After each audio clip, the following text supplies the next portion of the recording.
إن الله بما يعملون محيط. خواهي پروردگار ئاگای لە هەموو مەکر و فێڵێکیان، ئاگای لە هەموو شتێکیان. ئەوان چ قیمەتێکیانێ بتوانن کاریگەری لەسەر قەدەری خوای گەورە دروست بکەن. بەڵام ئەوەی هەر مرجفن.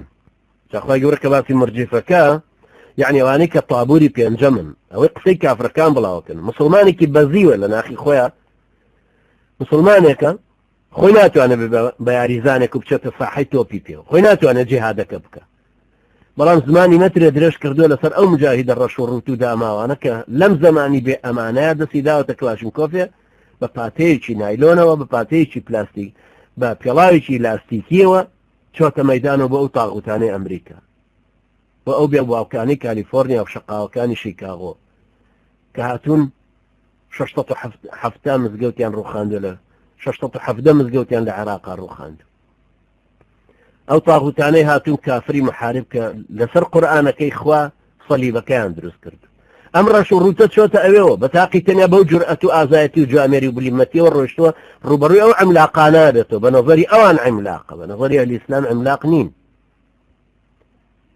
کەچی سبحان الله دائما قسەی لەسەر ئەهلی جیهادەکەیە، قسەی لەسەر مسلمانانە. هەموو جۆرە مسلمانێک کوتێ ئەوەی خۆی نەبێ. خواهي قرأت فرموا إذ يقول المنافقون والذين في قلوبهم مرض، كابراي بارتي ويشتي وكم منافقون أم مرجفانش والذين في قلوبهم مرض كابراي مدخلي وأواني تر ما وعدنا الله ورسوله إلا غرورا. قماني بديش بخواي كرر بن خوشرتيش نبو لفظ بيلينا